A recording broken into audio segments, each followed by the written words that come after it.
Octavia dengan NIM 877604529. Jadi, di sini saya akan menjelaskan sedikit tentang kekerasan yang kerap terjadi terhadap anak yang biasa disebut dengan child treatment. Apa child treatment?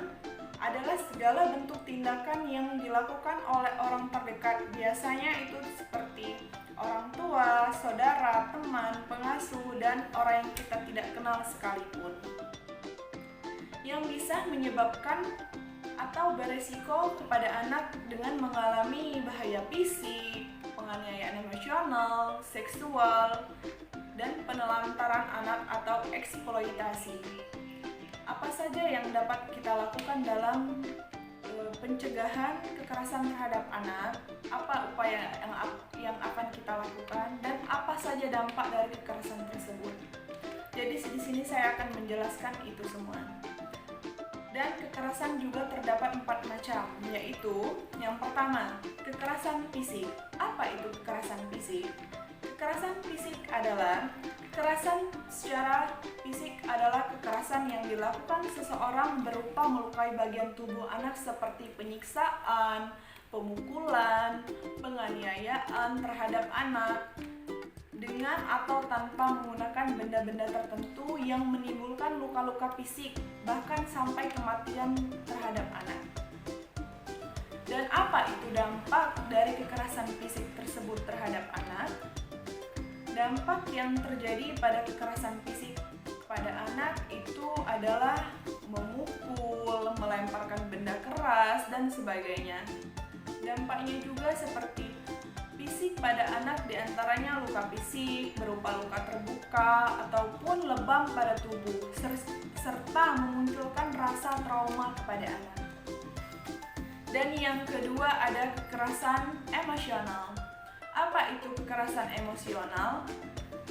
Kekerasan emosional adalah perilaku kekerasan non-fisik yang dilakukan dengan tujuan meremehkan, mengancam, menyudutkan, merendahkan, atau mengekang seseorang, yang biasa disebut pada zaman sekarang itu yaitu bullying. Dan apa dampak yang terjadi dari kekerasan emosional itu sendiri?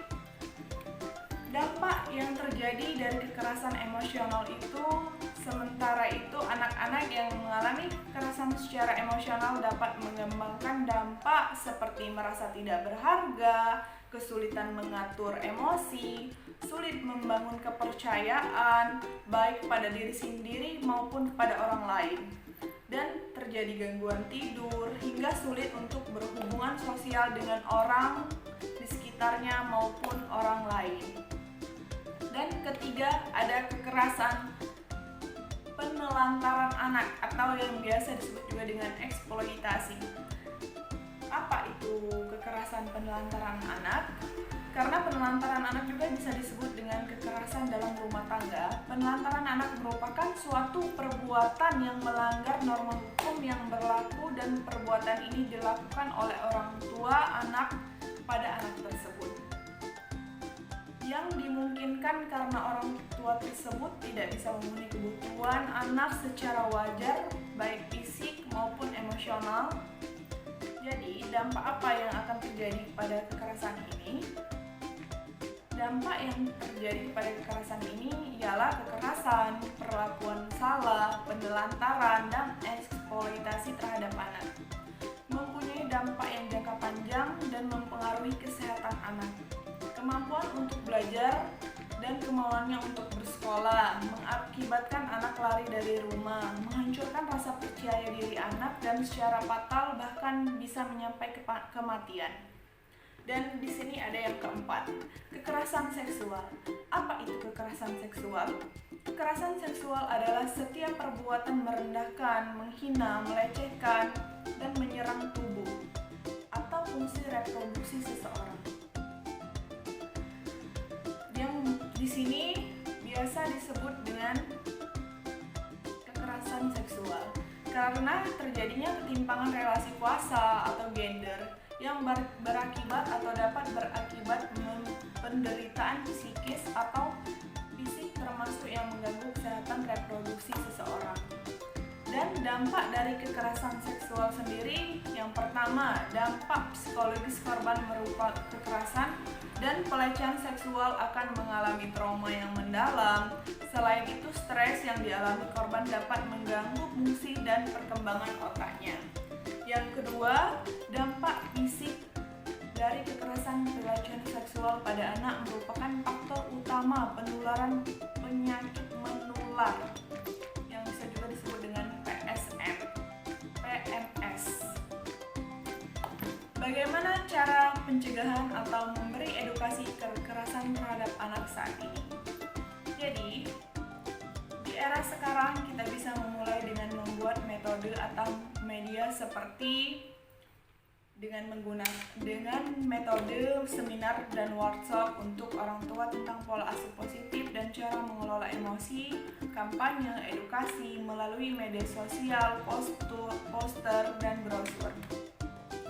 Pembentukan kelompok dukungan bagi orang tua dan masyarakat lainnya. Langkah-langkah sebagai berikut.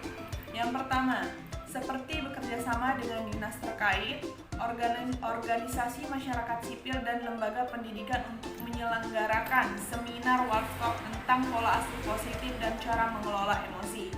Dan yang kedua, melakukan kampanye edukasi melalui media sosial seperti internet yang dikembangkan di zaman sekarang ya, bisa jadi itu seperti Facebook, Instagram, WA, dan bisa juga dengan melakukan penyebaran poster, brosur tentang bahaya kekerasan terhadap anak dan pentingnya pola asuh secara positif.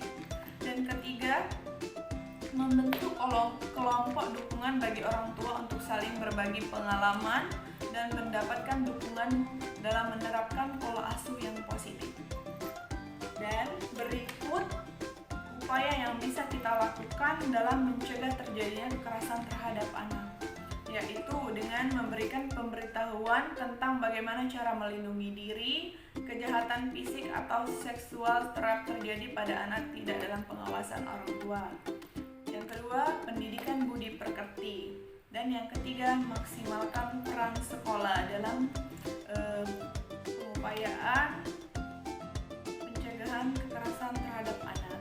Dan keempat, bangun komunikasi yang baik bagi anak dengan orang tua. Dan mungkin sekian yang dapat saya sampaikan. Mungkin ada salah kata, saya